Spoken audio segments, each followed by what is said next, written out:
الحمد لله والصلاة والسلام على رسول الله وعلى آله ومن والاه وبعد. السلام عليكم ورحمة الله وبركاته. وبليان خو قالي دافي تكان بكجرتنتي ربي سيولين هاجرات ججرا جواب سي ديري سولي مربادو دوران درسي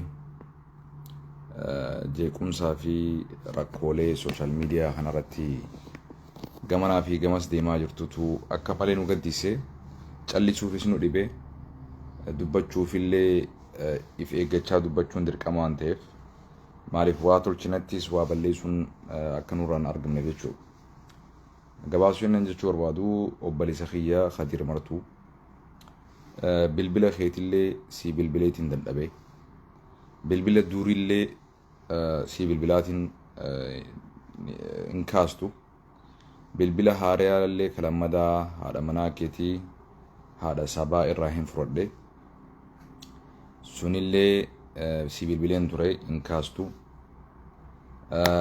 isillee akka nama manguddootti mee yoo si dhagahe jennee isillee gaafanne isilleen akka nuun jettetti gaa obboleessa koo Khadir Martuu abbaa manaa kiyyaa sooshaal miidiyaa kanarratti waan jettuu fi waan guutuu kana dhiisillee jennaan guutumaa guutuutu sooshaal miidiyaa kana uniin dhiisaa haganaan jedhu takka ani waa takka illee hin barreessu hin dubbadhu haganaan jedhu takka nutti illee himte haa ta'u garuu eegas booda illee kunnoo wantoonni ati barreessitu wantoonni ati jettu waan sin madaallee waan sin fakkaanne jechuudha. Kanaaf gaa nuti akka obboleessa islaamatti hawaasa keenya keessatti burjaajii uumaa waan jirtuuf rabbi sodaadhu irraa dhaabbadhu sin jenna. Burjaajiin sababaa keetiin wal qoodiinsi, wal arrabsoon, wal jibbinsi gamanaa fi gamasii sababaa keetiin waan argamaa jiruuf osoo silaa arraan tanaa si bira jiraadhee telefoona san sirraa hin fuudha waan feetiin goota malee. Yeroodhaaf osoo telefoona guututti ofirraa dhiistee sooshaal miidiyaa fayyadamuu dhiistee dirqamaatu narra jira dubbatuun maaliif eega sooshaal miidiyaa irra waliin jiraanne fuula rabbii duratti obboleessa keessaniif maal gootanii jee rabbi nu gaafata. unsur akhaaka zaaliman aw madluumaa jee rasuul sallallahu alaihi wasallam. obboleessa keessan kanama miidhaa jiru harka qabaa jee rasuulli miidhamaa jirus miidhaa jalaa baasaa nun jee dirqama nurra jira. dirqama amantii nurra jira. dirqama nuti hundi irraa itti gaafatamnutu jira jechuudha. Kanaaf viidiyoo kana osoo hin jaalatin osoo hin fedhinin gara dalagaa osoo deemuu qabuutiin gattaa ifarraa akkuma agartan hedduu sooshaal miidiyaa irratti laayivii dhufee dubbachuu hedduu baay'ee tokko xiqqeesseetiin jira dhugaan isinii maaliif dirqama hedduutu natti dhummaate jechuudha. Kanaaf an akka obboleessatti wanni si gorsu mee sooshaal miidiyumaa kanarraa hafuura fudhadhu boqonnaa fudhadhu fayyaan ta'ee guddoon maqaa rabbii si kadhadhaan fayyaan ta'ee guddoon yoo ati gartee hara galfattee zikrii gootee istighfaara gootee gara salaataa fi soomana keetii ibaadaa keetii yoo deebite qofa dhugaa jirtuun siimaan hara galfannaan kee gammachuun tee milkiin tee gara rabbii deebi'uu qofa dhiisi kabajaa ummanni kun sii qabu osoo beete guyyaa tokko silaa wanti ati asirratti barreessitu takka tsaaftu hundinuu marraa kudhan itti yaaddee obboleeyyan keetiin mari'attee dubbachuu fi barreessuullee akkasii barreessa sila. Ummanni kun gaafa ati dhukkubsate hagam takka hagasii rakkate osoo beete Oromoon guutuun gandaa fi kutaan osoo hin je'in sablammiilleen osoo hin je'in jechuudha. Amantiidhaan osoo waliin qoodin ummanni Oromoo akka Oromootti sabaa sablammuun akka sabatti akka Itoophiyaatti akka namatti jechuudha akka namoomatti lubbuudhaan nu hafaa jaanii obboleessi keenya jaanii si rakkachaa turan si waywaataa turan sirri na dhaggeeffadhu. Namni galata namaa beeku ummata ofii dhiifama gaafatee waan ummata ofii fayyadu hawaasa ofii fayyaduuf hojjetaa jechuudha. Na dhukkubaa jettee himatee jirta. Namni dhukkubsatu duuba akkana gaafi namni dhukkubsatuu isaa ifitti beeku ani fayyaan sammuun nan qabdu namni ifitti beeku paaswoordii isaa akkamiin beeka walii galaa miti social media fayyadamuus akkamitti beeka? Jechoonni ati fayyadamaa jirtu kun keessattuu gara hawaasa irratti gara ummata keenya gartee kan kutaa adda addaa kan oromummaa walitti qabnu kan lafaa fi lafee walitti qabnu kan amantii walitti qabnu kan sabaa arraan tana namni nama arrabsu of arrabse namni haadha nama arrabsu haadha ofii arrabse sirritti nama hubadhu. Dubartii teenya arrabsaa jirta lammaffaa. Dubartii teenya asirratti qeeqaa jirta. Daangaa amantii akka malee tarsaasaa jirta. Dhaabbadhu waliin jechuun dirqama ammaan tana. Yoo dhaabbachuun si dhibu ta'e immoo sooshaal miidiyaan kun akka sirratti cufamus taasisuu danda'a hawaasni kun beeku.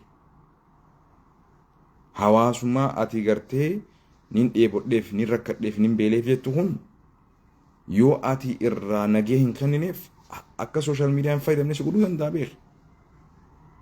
Namni kun hundi yoo riippoorti si godhe sirratti cufamaa beeku. Kana beekuu qabda. Kana beekuu qabda. Hawaasa akkaan si jaalatu ifitti ifin mufachiisin.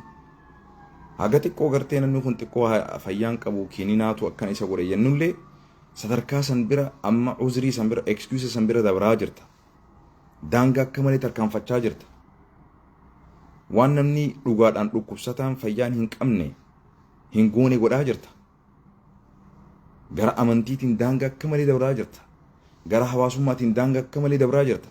Gara namoomaatiin illee dubartii teenya xiqqeessuu keessatti haadhaa fi haadhawwan keenya ilmaan keenya xiqqeessuu keessatti wantoonni ati tsaafaa jirtu barreessaa jirtu waan sirriitii miti. Dhiisi. Kalammadaa kana gaddisiisu immoo namoota obboleessa keenya Kadiir Martuutiin rabbii sodaadhu jechuu dhiisanii free lawyer akka xabaqaa bilisaa xabaqaa naataa hajii inni ergatetti irra diddibanii inumaa isaaf dubbatan. Come on man. Dhaga'i dogoggorri namni badii balleessu gandan qabu, amantiin qabu, maatiin qabu. Namni gisee waa balleesse akka maatittis itti dubbatan, akka gosattis itti dubbatan, akka lammittis itti dubbatan, akka amantittis itti dubbatan, akka namattis itti dubbatan. Haadhatee yoo taatellee abbaa kee yoo ta'ellee yoo dogoggora irra jiraatan dhaabbadhaa jaaniin sirrii miti jaaniin abbaa fedhe haa ta'u. Namni gandummaan si macheessite machii tana keessaa ba'in sin jaa rabbi sodaadhuun sin jaa. Ati dogoggorri dalagamaa jiru sitti mul'atu ganaa laganaa dhalataa ganda kiyyaatii fi biyya kiyyaatu si mul'ataa jira jechuudha. You don't know. Rakkoon tuni rakkoo guddoo fiduu akka dandeessu achi tilmaamtee ilaalaa jirtu. Sammuun kee sirrii jiraaf hin jiru kanarratti madaali. Kanarratti wal madaalaa jirra immoo sirriitti. Dhugaadhaansa uummanni kun uummatuma keenyaa jechuun gaafii natti haa jira jechuudha. Namni dhugaa deeggara malee namaa miti ka deeggaru. Cubbuu dura dhaabbadhaa. Dogoggora dura dhaabbadhaa. Arraan tana wanni isin galmeessaa jirtan fuula rabbii duratti itti gaafatamtan. Maaliif cubbuu duraan dhaabbanne jee rabbi tokko tokko si gaafachuu ta'a. Obboleessa keessan kan miidhamaa jiru, kan namallee miidhaa jiru, isallee miidhaa keessaa baasuu dhiistanii, miidhaa inni itti jirullee dhaabsisuu dhiistanii, inumaa miidhaa saniif akka inni itti fuufu gaasa irratti rabaa jirtan jechuudha. This is disaster. Kuni namoomaa miti. Kuni gosummaadhaallee miti. Namni yoo gosummaadhaafillee qoroqqorame, biyyummaafillee qoroqqorame, gandaafillee qoroqqorame waan gaariidhaan waliif hawwa malee obboleessa ofii ibiddatti darbee jalaan dhaabbatu. Kanaaf ana obboleessa kiyyallee warra jabaadhu siin jedhu tokkollee hin dhagehin. Guyyaa qiyaamaa uummanni kun ragaa sirratti bahuu deema. Ragaa siif bahuu miti. Ragaa sirratti bahuu deema. Tana sirriitti hubadhu. Kanaaf obboleessa koo mee xiqqoo gattaa'i tasgabbaa'i. Namalee beekaan ni jiraas jee amani. Suuta deema deero. Qabsaawwanis ni jira namalee amani. Artiistis agarre. Artiistiin yooga akkana ta'u ta'e this is wrong. Kanaaf obboleessa koo hedduus illee achi daangaa dabruu barbaadu dhaabbadhu. Dhaabbadhu. Rabbii kee sodaadhu. Maqaa rabbiitiin si gaafadha. Maqaa Nabi Muhammad alayhi salaatu wasalaam ati akkasitti isaaf boochuu sanin Nabiyyi Muhammad alayhi salaatu wasalaam ruuxii takkittii qaalii qabdu talammada siif hin kennamne tan baastee kennituuf sanin Nabiyyi ulfaataa Nabiyyi kabajaa qabu ka ati jaalattu jaalallee keenyaa hundaasan alayhi salaatu wasalaam maqaa saniin si gaafadha. Dhaabbadhu dhiisi cufi sooshaal miidiyaa irraa bahi.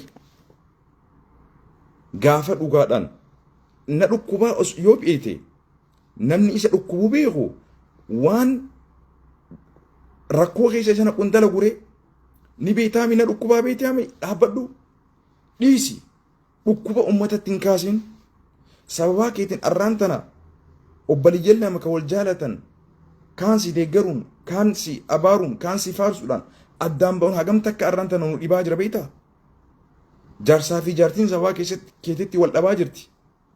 Maatii wal dhabaa jira. Hawaasni wal dhabaa jira. Hawaasni immoo jarana. Kadiir martuu walitti nuun fidu. Kadiir martuu addaanis nuun baasu.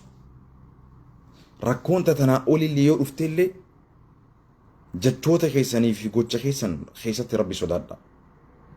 Kan Harargeetis, kan Arsiitis, kan Wallaggaatis, kan Jimmaatis.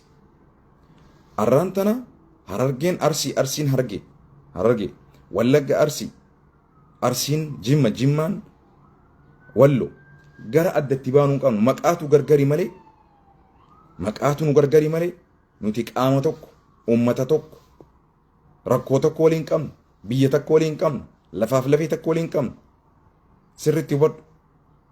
Arraa namni tokko dogoggoreef waliin dogoggoruun qabdan namni tokko wallaaleef walii wallaaluun qabdan isinis dhaabbadhaa. Iffaarsuu fi wal faarsuu fi wal abaaruu fi wal xiqqeessuu fi wal qabuu fi wal gaqqabuu dhiisaa. Kanaan miti. Arra namni kun nama dhuunfaa tokko nama bakka gandaa fi amantii fi sabaa fi sabnoota bakka bu'ee dubbataa jiru miti. Akka nama tokkotti ilaala. Badiin isaa badiisaati. Warri isaaf xabaqaa taatan immoo dogoggora keessa jirtanii tasgabbaawaa isaan rabbi sodaadhu jechuu dhiistanii waan biraa keessa seenaa jirtan sirriidhaa miti kun.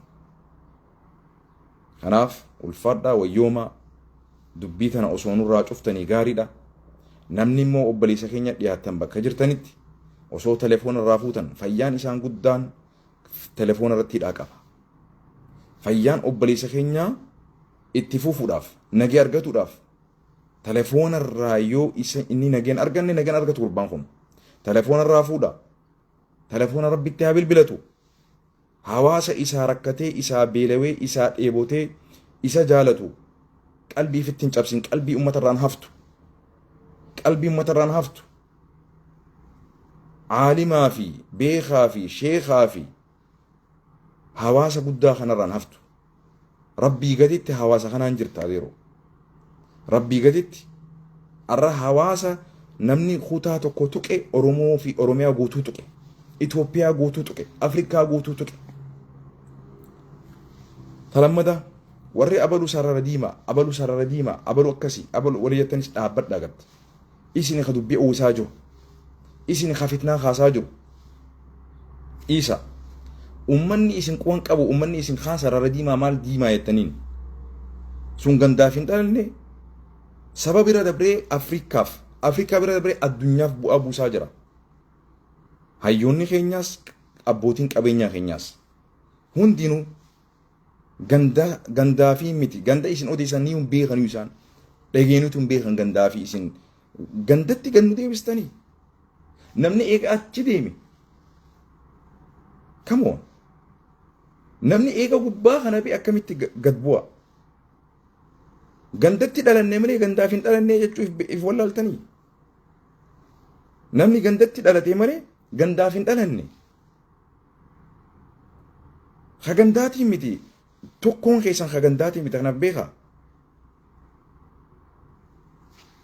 ganda xiqqattiif hin deebisina eega rabbi isin guddisee itti gaafatamtoota addunyaa rabbi isin taasise ani gandi xiyyanatti qaatee jira jettee yaaduu qabda. Ani haguutuu addunyaati jettee yaaduu qabda. Bahi machii gandummaatii fi gosummaatii fi no.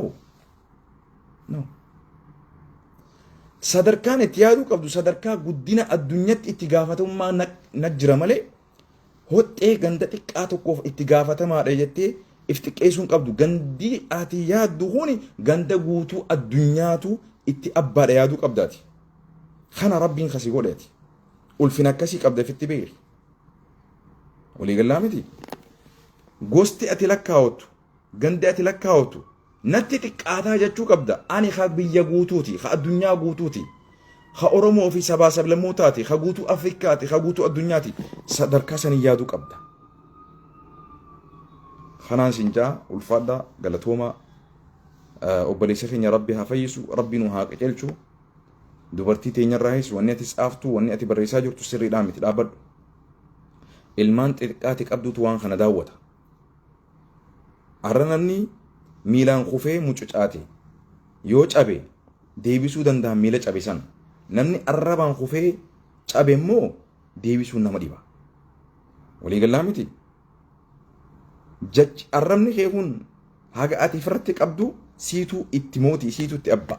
Gaafa wanni arrabni kee kun afaanii si bahee waan hamtuu jette immoo isaatu si hoggana. Kanaaf wantooti ati barreessitu kun daran dhibee ta'e irratti rakkoo irratti uumaa jiran. Tasgabbii kee irratti rakkoo uumaa jiran. Fayyaa kee irratti rakkoo uumaa jiran. Wanni ati barreessitu kun dhufee ofiifuu dhukkuba sitti haa jira dhiisi. Hogguu ati waa jettu namaa waa sinjaa. Jechoonni namaa sun daran sammuu si sarbaa jira. Daran si miidhaa jira. Daran onnee si gubaa jira. Daran xiiqii keessa si naqee halkanii guyyaa maaliin barreessa jedhee rakkoo sitti uumaa jira. Kana na hubadhu obboleessa koo. Ani Dr. Amit garuu immoo waa hunda waan doktorri beekullee baadhu waan inni beeku hunda wallaalu immoo kana hubadhu.